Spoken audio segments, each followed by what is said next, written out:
Welcome to Miss Rose's Story Time. We're in The Outsiders, Chapter 9. Outsiders is by S.E. Hinton, and we are on page 131. It was almost 6:30 when I got home. The rumble was set for 7. I was late for supper as usual. I always come in late. I forgot what time it is. Derry had cooked dinner, baked chicken and potatoes and corn. 2 chickens because all 3 of us eat like horses, especially Dari. But although I love baked chicken, I could hardly swallow any. I swallowed 5 aspirins though. When Dari and Soda weren't looking, I do that all the time because I can't sleep very well at night. Dari thinks I take just 1, but I usually take 4. I figured 5 would keep me going through the rumble and maybe get rid of my headache. Then I hurried to take a shower and change clothes. Me and Soda and Dari always got spruced up before a rumble.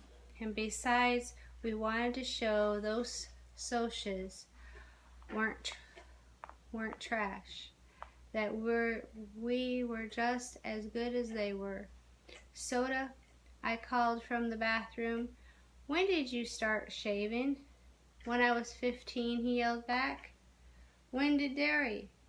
When he was 13. Why? You figuring on growing a beard or for the rumble? You're funny. We ought to send you into the Reader's Digest. I heard they pay a lot for funny things. Soda laughed and went right on playing poker with Steve in the living room. Dari had on a tight black t-shirt that showed every muscle on his chest and even the flat, hard muscles of his stomach. I'd hate to be the soc who takes a crack at him.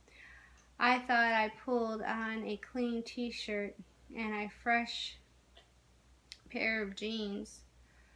I wished my t-shirt was tighter. I have a pretty good build for my size, but I lost a lot of weight in Windricksville, and it just didn't fit right.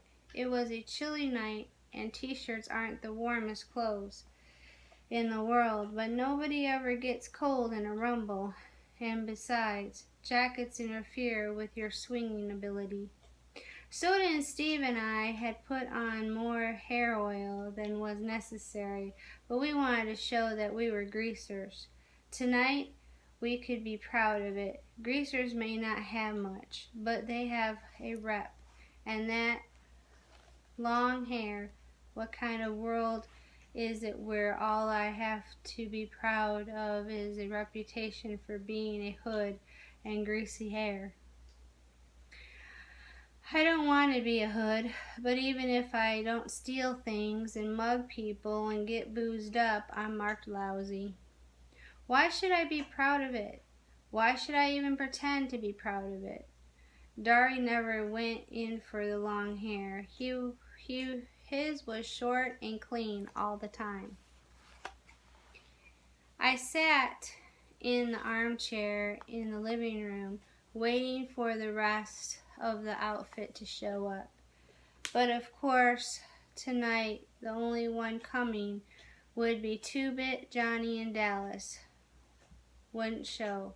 Soda and Steve were playing cards and arguing as usual. Soda was keeping up a steady stream of wisecracks and clowning, and Steve had turned up the radio too loud that it almost broke my eardrums. Of course, everybody listens to it loud like that, but it wasn't just the best thing for a headache. You like fights, don't you, Soda? I asked suddenly. Yeah, sure, he shrugged. I like fights. How come? I don't know. He looked at me puzzled. It's action. It's a contest, like a drag race or a dance or something. Shoot, said Steve. I want to beat those socias' heads in. When I get in a fight, I want to stomp the other guy good. I like it too. How come you like fights, Dari? I asked, looking up at him as he stood behind me, leaning in the kitchen doorway. He gave me one of those looks that hide what he's thinking, but Soda piped up. He likes to show off his muscles. I'm gonna show 'em off on you, little buddy, if you get any mouthier. I digested what Soda had said. It was the truth. Derry liked anything that took strength, like weightlifting or playing football or roofing houses, even if he was proud of being smart too. Dari never said anything about it, but I knew he liked fights. Felt out things. Fight anyone, anytime, but I don't like to. I don't know if you ought to be in this rumble, Pony, Dari said slowly. Oh no, I thought in mortal fear. I've got to be in it. Right then, the most important thing in my life was helping us whip the Socs. Don't let him make me stay home now. I've got to be in it. How come? I've always come through before, ain't I? Yeah, Dari said with a proud grin. You fight real good for a kid your size, but you were in shape before. You've lost weight and you don't look so great, kid. You're tensed up too much. Shoot, said Soda, trying to get the ache out of his shoe without Steve seeing him. The ace out of his shoe without Steve seeing him. We all get tensed up before a rumble. Let him fight tonight. Skin never hurt anyone. No weapons, no danger. I'll be okay, I pleaded. I'll get a hold of the little one, okay? Well, Johnny won't be there this time. Johnny and I sometimes ganged up on one big guy, but then Curly Shepherd won't be there either, or Dally, and we'll need every man we can get. What happened to Shepherd? I asked, remembering Tim Shepherd's kid brother, Curly, who was a tough, cool, hard as nails Tim in a miniature, and I had once played chicken by holding our cigarette ends against each other's fingers. We had stood there, clenching our teeth and grimacing, with sweat pouring down our faces and the smell of burning flesh making us sick, each refusing to holler until Tim happened to stroll by. When he saw that we were really burning holes in each other, he cracked our heads together, swearing to kill us both if we ever pulled a stunt like that again. I still have a scar on my forefinger. Curly was an average downtown hood, tough and not real bright, but I liked him. He could take anything. He's in the cooler, Steve said, kicking the ace out of Soda's shoe in the reformatory. Again, I thought, and said, let me fight, Dari. If it was blades or chains or something, it'd be different. Nobody ever gets really hurt in a skin rumble. Well, Dari gave in. I guess you can. But be careful, and if you get in a jam, holler and I'll get you out. I'll be okay, I said wearily. How come you never worry about Soda Pop as much? I don't see you lecturing him. Man, Dari grinned and put his arm across Soda's shoulders. This is one kid brother I don't have to worry about. Soda punched him in the ribs affectionately. This kiddo can use his head.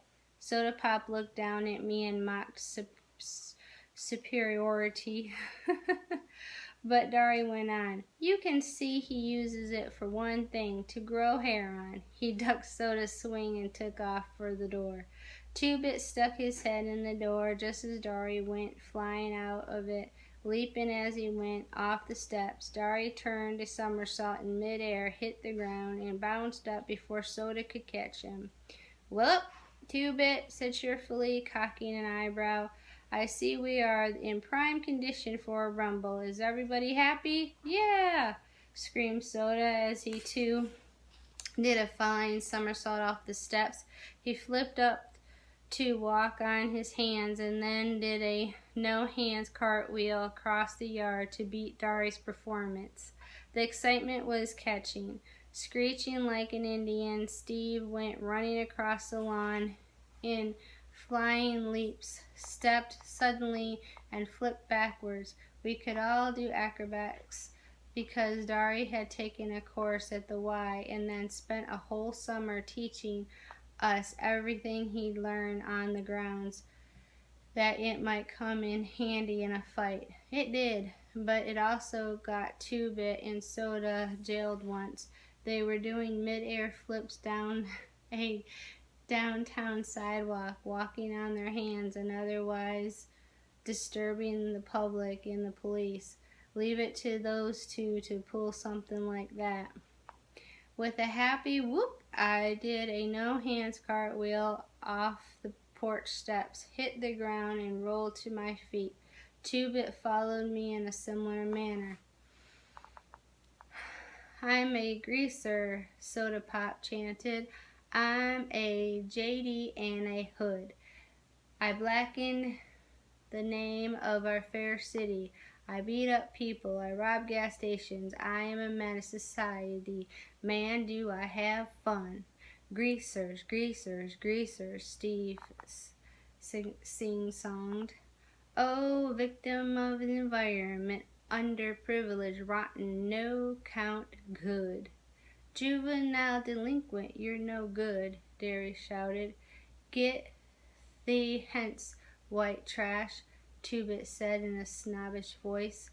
I'm a soch and I'm privileged and the well-dressed. I throw beer blasts, drive fancy cars, break windows at fancy parties. And what do you do for fun? I inquire in a senior's odd voice. I jumped greasers, Two-Bit screamed and did a cartwheel. We settled down as we walked to the lot. Two-Bit was the only one wearing a jacket. He had a couple of cans of beer stuffed in it. He always gets high before a rumble. Before anything else, too, come to think of it, I shook my head. I'd hate to see the day when I had to get my nerve from a can. I've tried drinking once before. The stuff tasted awful. I got sick, had a headache, and when Dari found out, he grounded me for 2 weeks, but that was the last time I'd ever drank. I've seen too much of what drinking did for you at Johnny's house. Hey, Two-Bit, I said, deciding to complete my survey. How come you like to fight? He looked at me as if I was off my nut. Shoot, everybody fights. If everybody jumped in the Kansas River, old Two-Bit would be right. Two-Bit would be right on their heels. I had it then. Soda fought for fun, Steve for hatred, Dari for pride, and Two-Bit for conformity. Why do I fight? I thought, and couldn't think of a real good reason. There isn't any real good reason for fighting except self-defense. Listen, Soda, you and Ponyboy, Dari said as we strode down the street. If the fuzz shows, you two beat it out of there. The rest of us can only get jailed. You two can get sent to the boys' home. Nobody in this neighborhood's going to call the fuzz, Steve said grimly. They know what'll happen if they did. All the same, who you two blow at the first sign of trouble. You hear me? You sure don't need an amplifier, Soda said, and stuck out his tongue at the back of Dari's head. I stifled a giggle. If you want to see something funny, it's a tough hood sticking his tongue out at his big brother. Tim Shepard and company were already waiting where we arrived at the vacant lot along with the gang from Burnley, one of the suburbs. Tim was a lean, cat-like 18-year-old who looked like the model JD you see in the movies and magazines. He had the right curly black hair, smoldering dark eyes, and a long scar from the temple to the chin where a tramp had belted him with a broken pop bottle. He had a tough, hard look to him, and his nose had been broken twice. Like Daly's, his smile was grim and bitter. He was one of those who enjoy being a hood. The rest of his bunch were the same way. The boys from Brumley, too. Young hoods who would grow up to be old hoods. I never thought about it before, but they just get worse as they got older, not better. I looked at Dari. He wasn't going to be any hood when he got old. He was going to get somewhere. Living the way we do would only make him more determined to get somewhere. That's why he's better than the rest of us. I thought, he's going somewhere, and I was going to be like him. I wasn't going to live in a lousy neighborhood all my life. Tim had the tense, hungry look of an alley cat. That's what he's always reminded me of, an alley cat, and he was constantly restless. His boys ranged from 15 to 19, hard-looking characters who were used to the strict discipline Tim gave out. That was the difference between his gang and ours. They had a leader and were organized. We were just buddies who stuck together. Each man was his own leader. Maybe that was why we could whip them. Tim and the leader of the Brumley outfit moved forward to shake hands with each of us, proving that our gangs were on the same side in this fight. Although most of the guys in those two outfits weren't exactly what I'd like to call my friends, when Tim got to me, he studied me, maybe remembering how his kid brother and I had played chicken. You and the quiet, black-headed kid were the ones who killed the Soch? Yeah, I said, pretending to be proud of it. Then I thought of Cherry and Randy and got a sick feeling in my stomach. Good going, kid. Curly always said you were a good kid. Curly's in the reformatory for the next 6 months. Tim grinned ruefully, probably thinking of his roughneck, hard-headed brother. He got caught breaking into a liquor store. The little...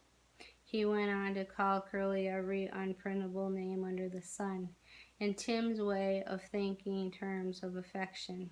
I surveyed the scene with pride. I was the youngest one there. Even Curly, if he had been there, had turned 15, so he was older than me. I could tell Dari realized this too, and although he was proud, I also knew he was worried. Shoot, I thought, I'll fight so good this time he won't ever worry about me again. I'll show him that someone besides Soda Pop can use his head. One of the Brumley guys waved me over. We mostly stuck with our own outfits, so I was a little leery of going over to him, but I shrugged. He asked to borrow a weed, then lit up. That big guy with y'all, you know him pretty well? I ought to. He's my brother, I said. I couldn't honestly say yes. I knew Dari as well as he knew me, and that isn't saying a whole lot. No kidding? I got a feeling he's going to be asked to start the fireworks around here. He's a pretty good bopper. He meant rumbler. Those Brimley boys have weird vocabularies. I doubt if half of them can read a newspaper or spell much more than their names, and it comes out in their speech. I mean, you take a guy that calls a rumble bop action, and you can tell he isn't real educated. Yep, I said, but why him? He shrugged. Why anybody else? I looked our outfits over, and most greasers don't have real tough builds or anything. They're mostly lean and kind of panther-looking in a slouchy way. This is partly because they don't eat much and partly because they're slouchy. Dari looked like he could whip anyone there. I think most of the guys were nervous because of the no weapon rule. I didn't know about the Brumley boys, but I knew Shepard's gang were used to fighting with anything they could get their hands on: bicycle chains, blades, pop bottles, pieces of pipe, pool sticks, or sometimes even heaters. I mean guns. I have a kind of lousy vocabulary too, even if I'm educated. Our gang never went in for weapons. We're just not that rough. The only weapons we ever used were knives and shoot. We carried them mostly just for looks, like Two-Bit with his black-handled switch. None of us had ever really hurt anybody or wanted to, just Johnny, and he hadn't wanted to. "Hey, Curtis," Tim yelled. I jumped. "Which one?" I heard Soda yell back. "The big one. Come on over here." The guy from Brumley looked at me. "What did I tell you?" I watched Dari going toward Tim and the leader of the Brumley boys. He shouldn't be here, I thought suddenly. I shouldn't be here, and Steve shouldn't be here, and Soda shouldn't be here, and Two-Bit shouldn't be here. We're greasers, but not hoods, and we don't belong with this bunch of future convicts. We could end up like them. I thought we could, and the thought didn't help my headache. I went back to stand with Soda and Steve and Two-Bit then, because the Socias were arriving right on time. They came in 4 carloads and filed out silently. I counted 22 of them. There were 20 of us, so I figured the odds were as even as we could get them. Dari always liked to take on 2 at a time anyway. They looked like they were all cut from the same piece of cloth, clean shaven, with semi-beetle haircuts, wearing striped or checkered shirts with light red or tan-colored jackets, or madras ski jackets. They could just as easily have been going to the movies as to a rumble. That's why people don't ever think to blame the Socias, and are always ready to jump on us. We look hoody and they look decent. It could be just the other way around. Half of the hoods I know are pretty decent guys underneath all that grease, and from what I've heard, a lot of Socias are just cold-blooded mean, but people usually go by looks. They lined up silently, facing us, and we lined up facing them. I looked for Randy, but didn't see him. I hoped he wasn't there. A guy with a Madras shirt stepped up. "Let's get the rules straight. Nothing but our fists, and the first to run loses, right?" Tim flipped away his beer can. "You savvy real good." There was an uneasy silence. Who was going to start it? Dari solved the problem. He stepped forward under the circle of light made by the street lamp. For a minute everything looked unreal, like a scene out of a JD movie or something. Then Dari said, "I'll take on anyone." He stood there, tall, broad-shouldered, and muscles taut under his t-shirt, and his eyes glittering like ice. For a second it looked like there wasn't anyone brave enough to take him on. Then there was a slight stir in the faceless mob of Socias, and a husky blond guy stepped forward. He looked at Dari and said quietly, "Hello, Darrell."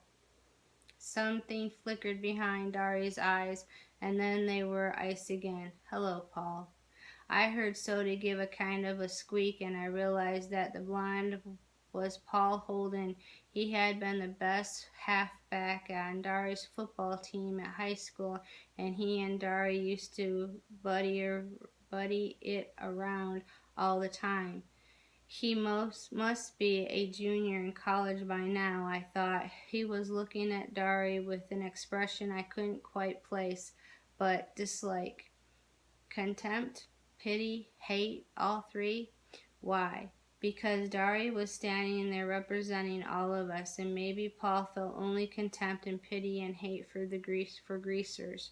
Dari hadn't moved a muscle or changed expression, but you could see he hated Paul now. He wasn't only jealously Dari had a right to be jealous. He was ashamed to be on our side, ashamed to be seen with the Brumley boys, Shepherd's gang, maybe even us. Nobody realized it but me and Soda. It didn't matter to anyone but me and Soda. That's stupid, I thought swiftly. They've both come here to fight, and then they're both supposed to be smarter than that. What difference does the side make? Then Paul said, I'll take you, and something like a smile crossed Dari's face.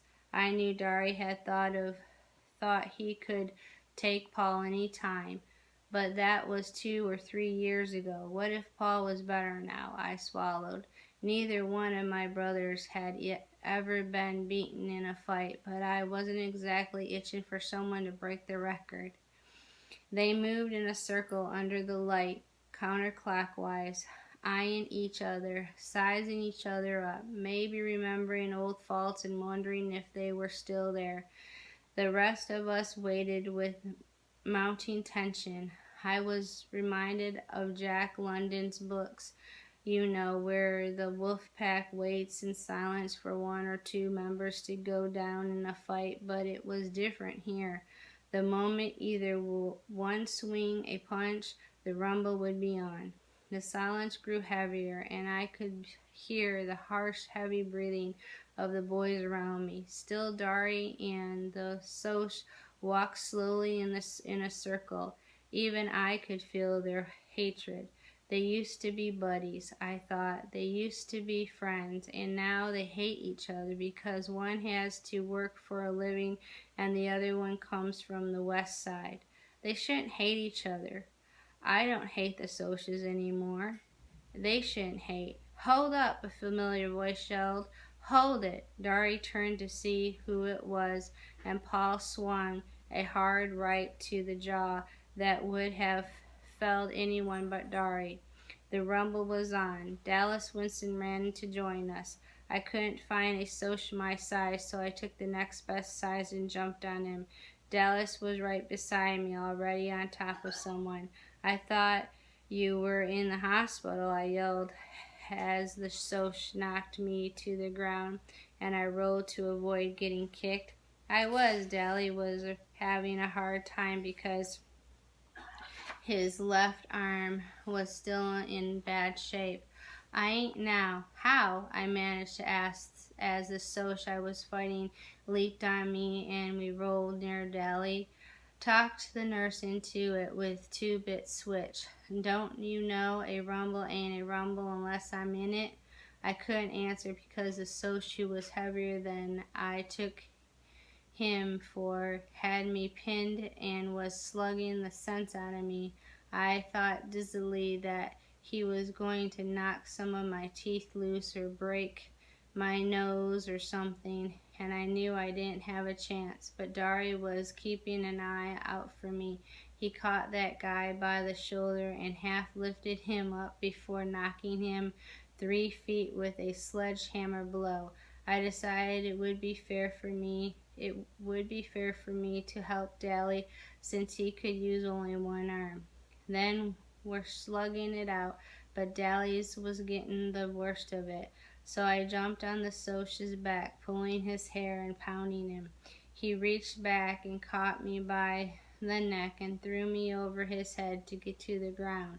Tim Shepherd, who was fighting too at once, accidentally stepped on me, knocking my breath out. I was up again as soon as I got my wind and jumped right back on the Soc, trying my best to strangle him. While he was prying my fingers loose, Dally knocked him backward so that all 3 of us rolled on the ground, gasping, cussing, and punching. Somebody kicked me hard in the ribs, and I yelped in spite of myself. Some Soc had knocked out one of our bunch and was kicking me as hard as he could, but I had both arms wrapped around the other Soc's neck and refused to let go. Dally was slugging him, and I hung on desperately, although the other Soc was kicking me, and you'd better believe it hurt. Finally, he kicked me in the head so hard it stunned me, and I lay limp trying to clear my mind and keep from blacking out. I could hear the racket, but only dimly through the buzzing in my ears. Numerous bruises along my back and on my face were throbbing, but I felt detached from the pain, as if it wasn't really me feeling it. "They're running," I heard a voice yell joyfully. "Look at the dirty run!" It seemed to me that the voice belonged to Two-Bit, but I couldn't be sure. I tried to sit up and saw that the Socias were getting into the cars and leaving. Tim Shepard was swearing blue and green because his nose was broken, swearing again, and the leader of the Brumley boys was working over one of his own men because he had broken the rules and used a piece of pipe in the fighting. Steve lay doubled up and groaning about 10 feet from me. We found out later he had 3 broken ribs. Soda Pop was beside him, talking in a low, steady voice. I did a double take when I saw Two-Bit. Blood was streaming down one side of his face, and one hand was busted wide open, but he was grinning happily because the Socias were running. "We won," Dari announced in a tired voice. He was going to have a black eye, and there was a cut across his forehead. "We beat the Socias." Dally stood beside me quietly for a minute, trying to grasp the fact that we had really beaten the Socias. Then, grabbing my shirt, he hauled me to my feet. "Come on!" He half dragged me down the street. "We're going to see Johnny." I tried to run, but stumbled, and Dally impatiently shoved me along. "Hurry! He was getting worse when I left. He wants to see you." I don't know how Dallas could travel so fast and hard after being knocked around and having his sore arm hurt some more, but I tried to keep up with him. Track wasn't even like the running I did that night. I was still dizzy and had only a dim realization of where I was going and why. Dally and Buck Merrill's T-Bird parked in front of our house, and we hopped into it. I sat tight as Dally rode the car down the street. We were on 10th when a siren came on behind us, and I saw the reflection of the red light flashing in the windshield. "Look sick," Deli commanded. "I'll say I'm taking you to the hospital. Will be truth enough." I leaned against the cold glass of the window and tried to look sick, which wasn't too hard, feeling the way I did right then. The policeman looked disgusted. "All right, buddy.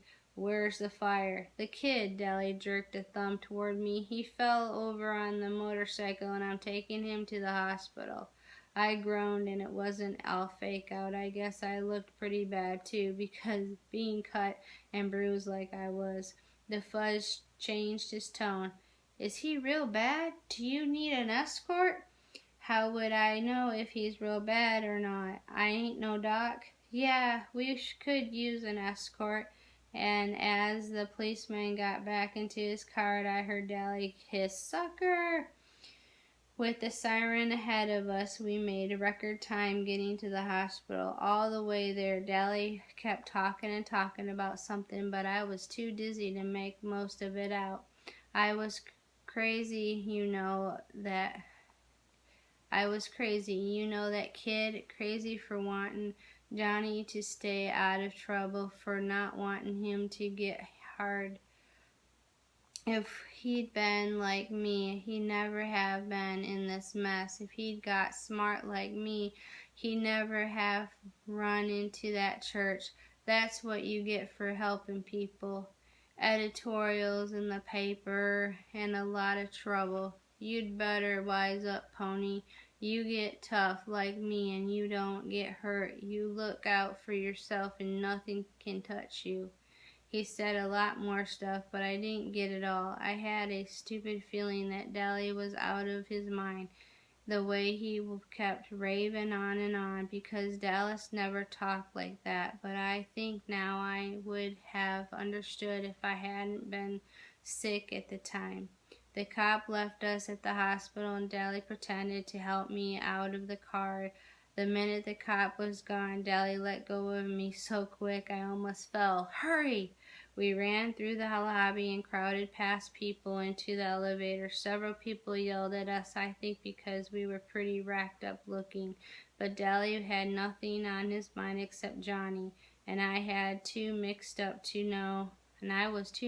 to know anything but that I had to follow Dally. When we finally got to Johnny's room, the doctor stopped us. I'm sorry, boys, but he's dying. We got to see him, Dally said, and flicked out 2-bit switchblade. His voice was shaking. We're gonna see him, and if you give me any static, you'll end up on your own operation table. The doctor didn't bat an eye. You can see him, but it's because you're his friends, not because of that knife. Dally looked at him for a second, then put the knife back in his pocket. We both went into Johnny's room, standing there for a second, getting our breath back in heavy gulps. It was awful quiet. It was scary quiet. I looked at Johnny. He was very still, and for a moment I thought in agony, he's dead already. We're too late. Dally swallowed, wiping the sweat off his upper lip. Johnny cake, he said in a hoarse voice. Johnny! Johnny stirred weakly, then opened his eyes. Hey, he managed softly. We won, Dally panted. We beat the Socias. We stomped them, chased them out of our territory. Johnny didn't even try to grin at him. Useless fighting's no good. He was awful white. Dally licked his lips nervously. They're still writing editorials about you in the paper for being a hero and all. He was talking too fast and too calmly. Yeah, they're calling you a hero now, and heroes and all the greasers. We're all proud of you, buddy. Johnny's eyes glowed. Dally was proud of him. That was all Johnny had ever wanted. Pony boy. I barely heard him. I came closer and leaned over to hear what he was going to say. Stay gold, pony boy. Stay gold. The pillow seemed to sink a little and Johnny died. You read about people looking peacefully asleep when they're dead, but they don't. Johnny just looked dead, like a candle with the flame gone.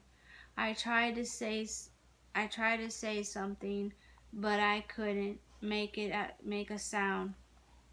Dally swallowed and reached over to push Johnny's hair back. Never could keep that hair back. That's what you get for trying to help people, you little punk. That's what you get. Whirling suddenly, he slammed back against the wall. His face contracted in agony, and sweat steamed down his face. Damn it, Johnny, he begged, slamming one fist against the wall, hammering it to make it obey his will. Oh, damn it, Johnny.